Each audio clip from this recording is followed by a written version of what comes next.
Hola, ¿qué tal? ¿Cómo les va? Bueno, aquí nos encontramos nuevamente para tratar de dilucidar estas partes químicas que a veces son complicadas en la forma matemática, pero bueno, la idea es no perder de vista los conceptos químicos. En esta oportunidad vamos a hacer continuidad con el tema del capítulo anterior que tenía que ver con el cálculo de acidez en sustancias que eran ácidos y bases débiles. En este caso vamos a ver qué sucede con el cálculo de la acidez en sustancias que son sales. Son sales que van a sufrir una hidrólisis posterior con comportamiento ácido-base. Vamos a ver de qué se trata esto. Hay en principio tres casos posibles. Vamos a ver dos de ellos. El primero es el caso de las sales neutras. Son aquellas en las que el anión y el catión no sufren hidrólisis posteriores. Un ejemplo es el cloruro de sodio. Ni el sodio ni el cloro van a sufrir comportamiento ácido-base una vez que se solvatan, que se hidrolizan totalmente en agua. Solamente tendrán el proceso de solvatación y el pH resultante va a ser el del agua, que es 7. Hay otros dos casos que son importantes destacar y son los que van a ser objetos de estudio en este capítulo. El primero que vamos a ver son aquellas sales que provienen de ácidos débiles. Un ejemplo concreto que está en la mayoría de la bibliografía es el caso del acetato de sodio o acetato de potasio. El acetato es el anión que viene del ácido acético, que lo venimos tratando también en los posteos anteriores. Ya vimos cómo es el comportamiento ácido-base, cómo es la expresión de la constante de acidez, productos sobre reactivos expresados en concentraciones molares. Y aquí lo que va a suceder es algo inverso, por así decirlo. El acetato de sodio, el acetato lo vamos a simbolizar con las letras AC para hacerlo más cortito, no es la fórmula química del acético ni del acetato, pero después lo vamos a ver más detalladamente. Se hidroliza en forma total cuando está en contacto con el agua, y eso, por eso el sentido único de la flecha izquierda-derecha, en acetato y sodio.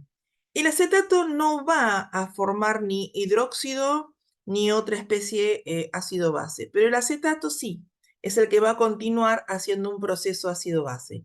¿Qué es lo que le va a suceder? Va a tomar un protón, por así decirlo, un protón del agua, acordamos el agua, escribirlo como HOH, entonces toma un protón del agua, regenera ácido acético y libera oxidrilos. Este aquí el comportamiento básico entonces de este tipo de sales. Y acá observamos una doble flecha porque va a estar regida esas concentraciones en el equilibrio de por una constante también, pero no va a ser la constante ácida que era en este caso del ácido acético, sino que va a ser otro tipo de constante que lo vamos a ver en breve.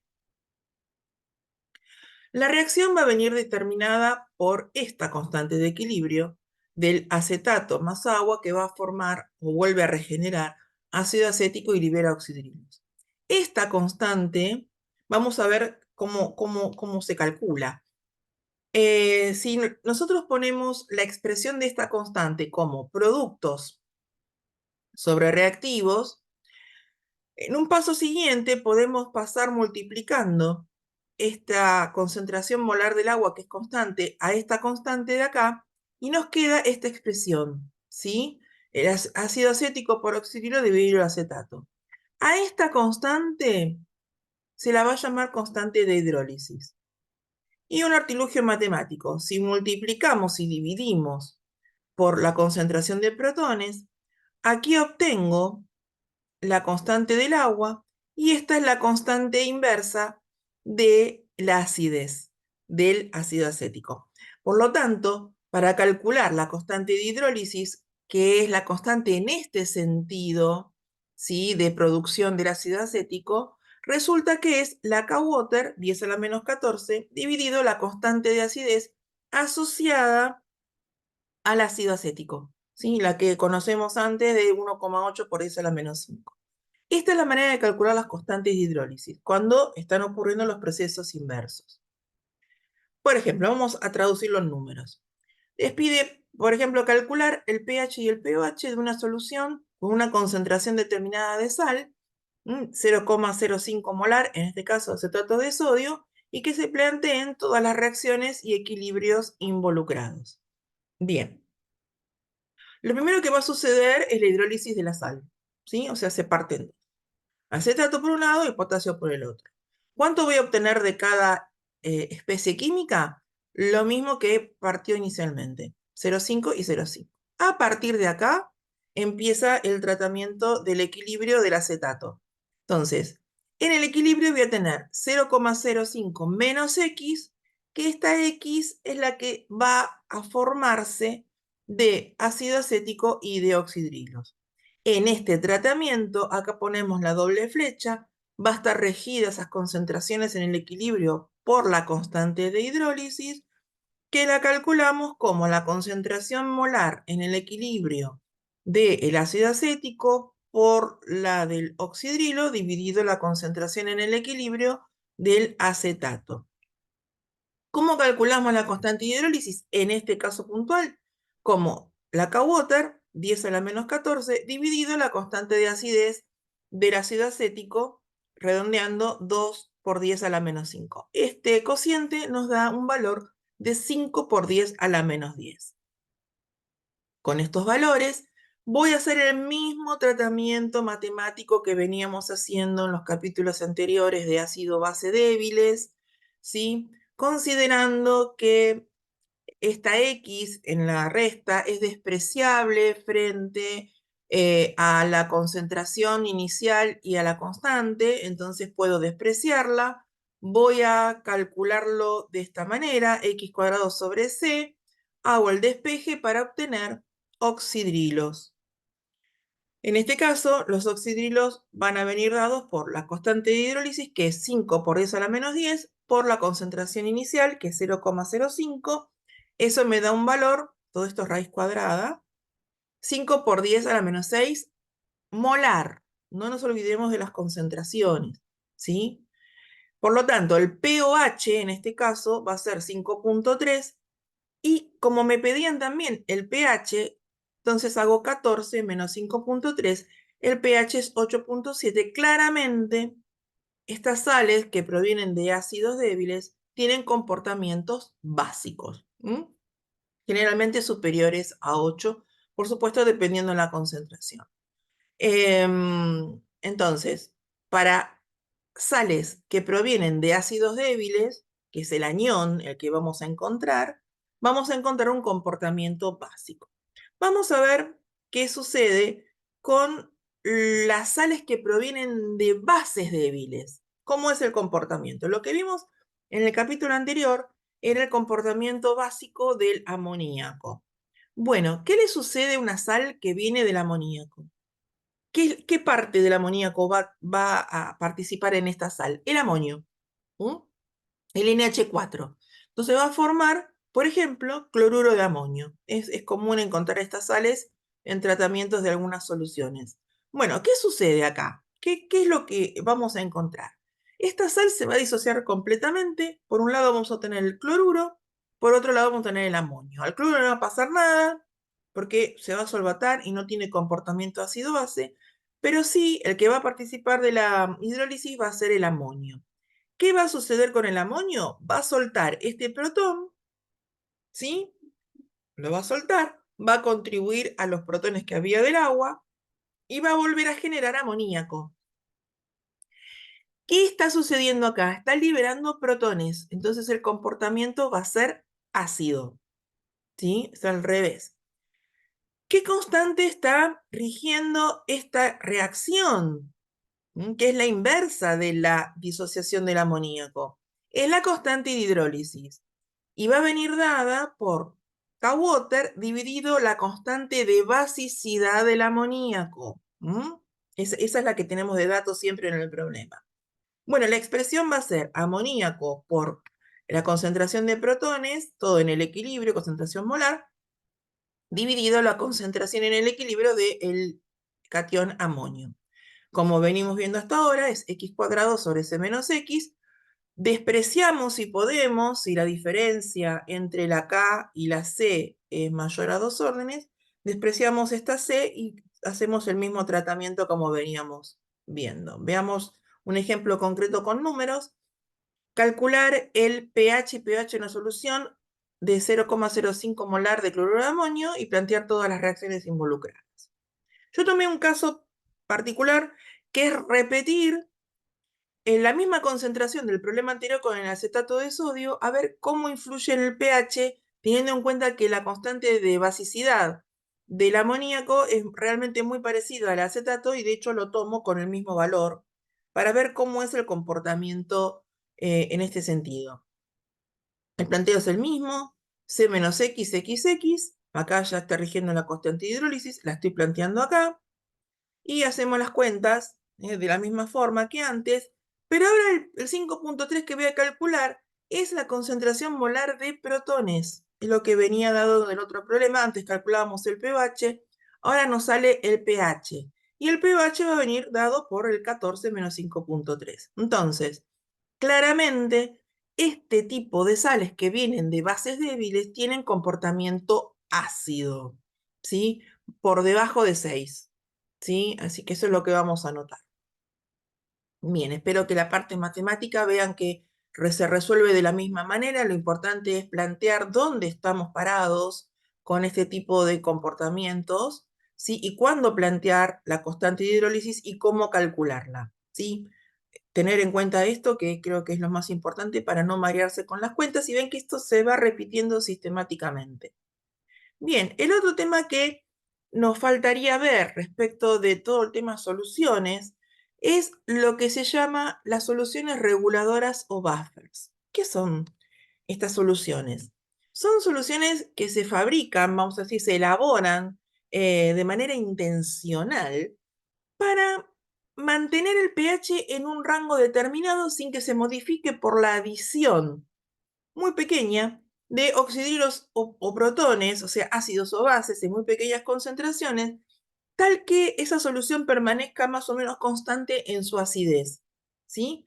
Esto es muy importante en muchos procesos químicos, industriales, biológicos, fisiológicos, para mantener soluciones en un pH determinado sin que se perjudique esa, digamos, ese número constante por la adición, puede ser intencional o accidental, de concentraciones pequeñas de ácidos o bases. Un ejemplo concreto es la estabilidad de las proteínas, por ejemplo, que saben que tienen un punto isoeléctrico que depende fuertemente del pH, también de la temperatura, para que la conservemos en sus estructuras primarias, secundarias, terciarias y cuaternarias, por ejemplo. Entonces, si el pH influye fuertemente en la conservación de la proteína en toda su estructura, necesitamos regular ese pH y que nada se nos modifique para poder determinarlas, detectarlas, identificarlas y cuantificarlas, que es un poco lo que hace la química analítica, ¿no? La detección, identificación y cuantificación de sustancias. Para ello tengo que tener todo un marco atmosférico, vamos a decir, cuidado, regulado, y de esto se trata, por ejemplo, las soluciones buffers. ¿Cuáles son? ¿Cómo son? ¿Cómo las construyo? Tiene que ver con lo que vimos antes, ¿sí? Pueden estar reguladas por ácidos y sus bases conjugadas, todo en el mismo recipiente, todo en lo mismo, o bases y sus ácidos conjugados, como lo que estuvimos viendo recién, en cantidades conocidas y ajustando el pH según la a necesidad. A veces se dice, bueno, necesito el pH regularlo en 5. ¿Qué cupla necesito formar y en qué concentraciones para que esto sea factible? Ahora vamos a ver cómo son esas cuentas que son realmente bastante fáciles. Un esquema concreto que se usa, por ejemplo, es la cupla. Acá está la fórmula del ácido acético. El ácido acético con el acetato, todo en el mismo recipiente, se ponen concentraciones conocidas de ambas y se va trabajando matemáticamente. ¿Y qué es lo que va a suceder? Del ácido acético se van a liberar protones y del acetato se van a liberar oxidrilos. Entonces, si está interviniendo accidental o intencionalmente algunas pequeñas cantidades de protones y oxidrilos, esto se va a ver regulado por ambas reacciones, de tal manera que se van a mantener ligeramente constantes. Eso es un poco el principio de accionar de estas cuplas. Lo mismo va a suceder con la cupla amoníaco-amonio. La base y su ácido conjugado. Estas son las reacciones de equilibrio involucrados, ¿sí? Y la explicación de lo que veníamos diciendo recién, cómo una pequeña cantidad adicionada de protones va a reaccionar en estos equilibrios de tal manera que se mantenga constante. Vamos a las cuentas. ¿Qué ecuación nos va a ayudar a calcular todo esto? La ecuación de Henderson, que nos indica que el pH de la cupla reguladora va a venir dada por el pK. Acuérdense que cada vez que pongamos P, estamos hablando de menos el logaritmo de lo que viene atrás, más el logaritmo decimal, ¿sí?, de la concentración de la sal dividido la concentración del ácido. Hay un truquillo para no equivocarnos de que en vez de poner concentración de sal, vamos a poner concentración de la base.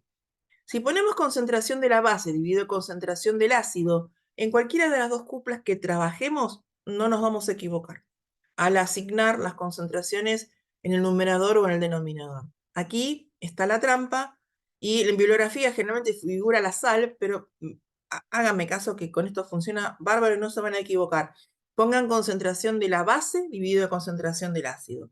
Y así es fácil reconocer qué especie es base, que es la que va a liberar oxidrilos, y qué especie es ácida, que es la que va a liberar en su ecuación de equilibrio protones. Vamos a un ejemplo concreto con cuentas, a ver cómo funciona esto. Calcular el pH de una solución buffers de ácido acético acetato de potasio. Ven que está todo en el mismo recipiente, pero se sabe cuáles son las concentraciones de cada uno. Entonces, de 0,5 molar y 0,02 molar respectivamente. Cuando hablo respectivamente, que el primero es del ácido acético y el segundo del acetato. Tal cual lo escribo, ¿sí? Como escribo esta relación, escribo la de las concentraciones. Y además les damos el dato de la constante de acidez asociada. ¿Cuál es? La del ácido acético que libera protones. Esa es la constante de acidez. Planteamos entonces la ecuación de Henderson, pK más el logaritmo de la base acá, va a ser el acetato, y el ácido acético. Entonces, de esta forma no se van a equivocar cuando tengan que reemplazar por las concentraciones. Entonces, el pK es menos el logaritmo de 2 por 10 a la menos 5. Nos da 4,7. Luego reemplazamos esos valores en el problema. Entonces, pK era 4,7 más el logaritmo de, ¿quién es 0,02? 0,02 es la base y 0,5 es el ácido, que lo pongo abajo. Toda esta cuenta, haciéndolo despacito con la calculadora científica, nos da 3,3. ¿Qué quiere decir esto? Que en estas concentraciones de ácido y su base conjugada, ¿sí?, vamos a obtener una regulación de esa solución de 3,3. No nos vamos a mover de ahí. Esa solución va a regular en 3,3. Si en cambio tengo otra cupla distinta de cloruro de amonio y amoníaco, acá tengo la base y su ácido conjugado, ¿sí? También hice el planteo de las mismas concentraciones con el mismo número de constante, pero es la constante de basicidad que viene del amoníaco, esa es la que está asociada. Y acá hay que tener cuidado en algo. La constante de Henderson trabaja con la constante de acidez. Para el caso del amoníaco, la constante de acidez es la que despide, digamos, protones. Esa es la de hidrólisis. Entonces acá, en este caso, tengo que poner pK de hidrólisis. Es la que corresponde para el amonio amoníaco. La base va a ser el amoníaco y el ácido va a ser el amonio. ¿Mm? Hacemos los reemplazos y vamos a obtener un pH de 7,9. Va a estar regulando casi en 8, un pH básico. Así que cuando se necesiten este tipo de cosas, uno puede buscar las cuplas, ¿sí? Según estemos cerca de los pK. Esa es un poco la idea. Cuando uno dice, bueno, queremos regular a pH cercano a, algún número, busco el pK, ¿sí? Y voy a estar cercano a estos números. Si quiero regular a pH 4, no voy a buscar un pK de 9. Entonces, ahí es donde voy buscando las cuplas. Y después puedo ir reemplazando qué concentraciones puedo eh, formar, ¿sí? Para obtener ese pH. Bueno, espero que le haya servido, practíquenlo. Esto no es difícil, hay que practicar solamente. Los dejo y que tengan muy buena semana para todos.